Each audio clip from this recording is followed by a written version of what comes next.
നമസ്കാരം, ഞാൻ doctor Praveen Jayal, consultant innovational cardiologist, SP Medifort hospital, Enchakkal, Trivandrum. നമുക്കിന്ന് എന്താണ് ലേസർ ആൻജിയോപ്ലാസ്റ്റി എന്ന് നോക്കാം. നമുക്കറിയാം, രക്തധമനികളിലെ ബ്ലോക്ക് മാറ്റുന്ന ചികിത്സാ രീതിയാണ് ആൻജിയോപ്ലാസ്റ്റി. എന്നാൽ പലപ്പോഴും പല രോഗികൾക്ക് നമുക്ക് സാധാരണ രീതിയിലുള്ള ആൻജിയോപ്ലാസ്റ്റി ചെയ്യാൻ പറ്റത്തില്ല. അപ്പോൾ ഈ രോഗികൾക്ക് നമ്മൾ സാധാരണ ബൈപ്പാസ് സർജറിയാണ് നിർദ്ദേശിക്കുന്നത്. എന്നാൽ ഇന്ന് നമുക്ക് ലേസർ ആൻജിയോപ്ലാസ്റ്റി ഉപയോഗിച്ചിട്ട് പല രോഗികളെയും ബൈപ്പാസ് ചെയ്യാതെ തന്നെ ആൻജിയോപ്ലാസ്റ്റി ചെയ്യാൻ സാധിക്കും. പ്രധാനമായും 4 തരം രോഗികൾക്കാണ് നമുക്ക് ലേസർ ആൻജിയോപ്ലാസ്റ്റി ചെയ്യേണ്ടി വരുന്നത്. ആദ്യമായി ക്രോണിക് ടോട്ടൽ ഒക്ലൂഷൻ, അതായത് 3 മാസത്തിൽ കൂടുതലായിട്ട് ഒരാളുടെ രക്തക്കുഴൽ പൂർണ്ണമായിട്ട് അടഞ്ഞിരിക്കുകയാണെന്നുണ്ടെങ്കിൽ അത് നമുക്ക് സാധാരണ ആൻജിയോപ്ലാസ്റ്റി ചെയ്ത് മാറ്റാൻ വളരെ ബുദ്ധിമുട്ടാണ്.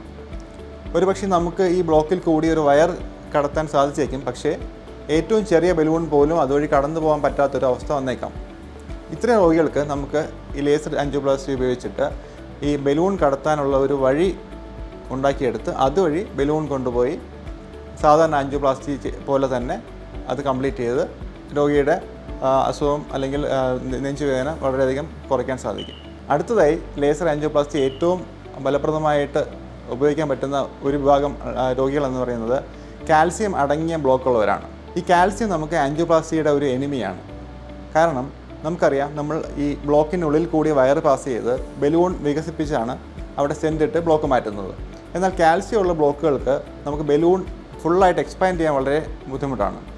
അപ്പോൾ നമുക്ക് സാധാരണ രീതിയിലുള്ള ആൻജിയോപ്ലാസ്റ്റി വളരെ ഡിഫിക്കൽട്ടായിരിക്കും. ഇത്തരം രോഗികളെ നമുക്ക് ബൈപ്പാസ് ചെയ്യേണ്ടി വന്നേക്കാം.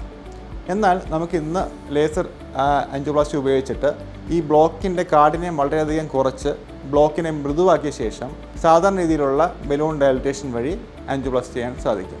അടുത്തതായി നമുക്ക് ലേസർ ആൻജിയോപ്ലാസ്റ്റി ഗുണം ചെയ്യുന്ന രോഗികളെന്ന് പറയുന്നത് നേരത്തെ സ്റ്റെൻറ്റ് നിക്ഷേപിച്ച ശേഷം പിന്നീട് ബ്ലോക്ക് ഉണ്ടായവരാണ്. നമുക്കറിയാം, പലപ്പോഴും പല ആൾക്കാർക്കും ഒരു തവണ ആൻജിയോപ്ലാസ്റ്റി ചെയ്ത് കഴിഞ്ഞാൽ പിന്നെയും ബ്ലോക്ക് വരാം. പല കാരണങ്ങൾ കൊണ്ടും ബ്ലോക്ക് ഉണ്ടാവാം. എന്നാൽ ഈ ബ്ലോക്കിൻ്റെ ഒരു പ്രത്യേകത എന്ന് പറയുന്നത് സ്റ്റെൻറ്റിനകത്തുള്ള ബ്ലോക്കുകൾ കട്ടി കൂടുതലായിരിക്കും. അതിന് നമ്മൾ ഫൈബ്രസ് എന്ന് പറയും. ഈ ബ്ലോക്കും നേരത്തെ പറഞ്ഞ പോലെ തന്നെ കാൽഷ്യം പോലെ തന്നെ മാറ്റാൻ കുറച്ച് ബുദ്ധിമുട്ടാണ്. സാധാരണ ബലൂൺ ഡയലറ്റേഷൻ വഴി ഈ ബ്ലോക്ക് മാറ്റാൻ സാധിക്കില്ല. ഇത്തരം രോഗികൾക്ക് ഇന്ന് ലഭ്യമായതിൽ വെച്ച് ഏറ്റവും നല്ല ചികിത്സ എന്ന് പറയുന്നത് ലേസർ ആൻജിയോപ്ലാസ്റ്റിയാണ്. നമുക്ക് ഈ ബ്ലോക്ക്, ഈ ഫൈബ്രസ് ആയിട്ടുള്ള ബ്ലോക്കിനെ ബാഷ്പീകരിച്ച് മാറ്റാൻ സാധിക്കും.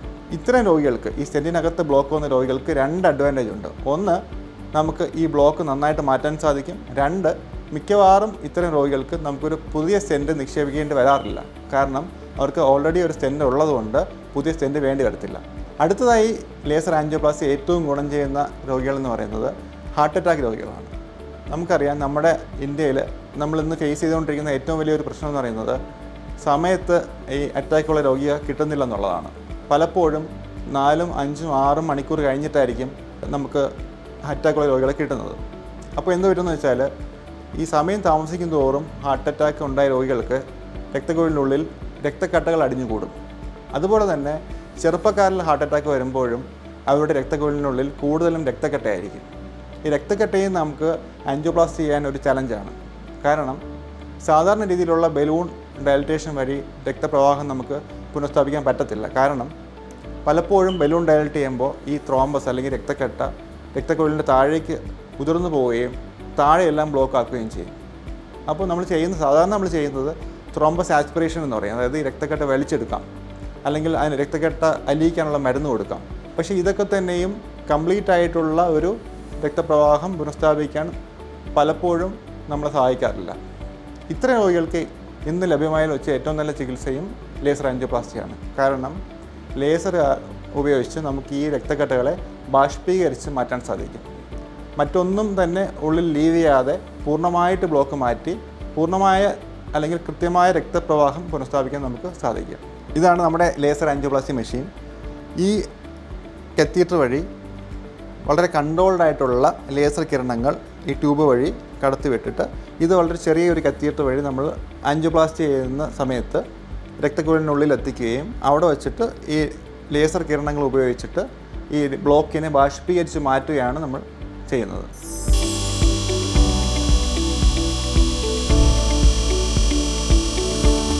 ഈ ലേസർ ആൻജിയോപ്ലാസ്റ്റിയുടെ ഗുണങ്ങൾ എന്തൊക്കെയാണെന്ന് ചോദിച്ചാൽ, ഏറ്റവും കോംപ്ലിക്കേറ്റഡ് ആയിട്ടുള്ള ബ്ലോക്ക് പോലും നമുക്ക് വളരെ ഈസി ആയിട്ടും വളരെ സേഫായിട്ടും മാറ്റാൻ സാധിക്കും എന്നുള്ളതാണ്. സാധാരണ ആൻജിയോപ്ലാസ്റ്റി പോലെ തന്നെ കോംപ്ലിക്കേറ്റഡ് ആൻജിയോപ്ലാസ്റ്റി നമുക്ക് ചെയ്യാൻ സാധിക്കും. അതുവഴി രോഗിക്ക് ബൈപ്പാസ് ഒഴിവാക്കാനും 3-ാമത്തെയോ 4-ാമത്തെ ദിവസം ഡിസ്ചാർജായി വീട്ടിൽ പോകാനും സാധിക്കും. തികച്ചും നോർമലായിട്ടുള്ള ഒരു ലൈഫ് അവർക്ക് പിന്നീട് നയിക്കാൻ സാധിക്കും. ആധുനിക ആൻജിയോപ്ലാസ്റ്റിയിലെ ഏറ്റവും മുതൽക്കൂട്ടായതും ഏറ്റവും ലേറ്റസ്റ്റ് ആയിട്ടുള്ള ഒരു ഡെവലപ്മെൻറ്റാണ് ലേസർ ആൻജിയോപ്ലാസ്റ്റി. ഇന്ന് നമുക്ക് ട്രിവാൻഡ്രത്ത് SP മെഡിഫോർട്ട് ഹോസ്പിറ്റലിൽ ഈ ചികിത്സ ലഭ്യമാണ്. സൗത്ത് കേരളത്തിലും പ്രത്യേകിച്ച് തിരുവനന്തപുരത്ത് ആദ്യമായിട്ടാണ് ഒരു ഹോസ്പിറ്റലിൽ ഈ ചികിത്സ ലഭ്യമാകുന്നത്. ഇതുവഴി നമുക്ക് വളരെ കോംപ്ലിക്കേറ്റഡ് ആയിട്ടുള്ള ആൻജിയോപ്ലാസ്റ്റി പോലും വളരെ സിമ്പിളായിട്ട്, വളരെ ഈസി ആയിട്ടും വളരെ സേഫായിട്ടും ചെയ്യാൻ സാധിക്കും.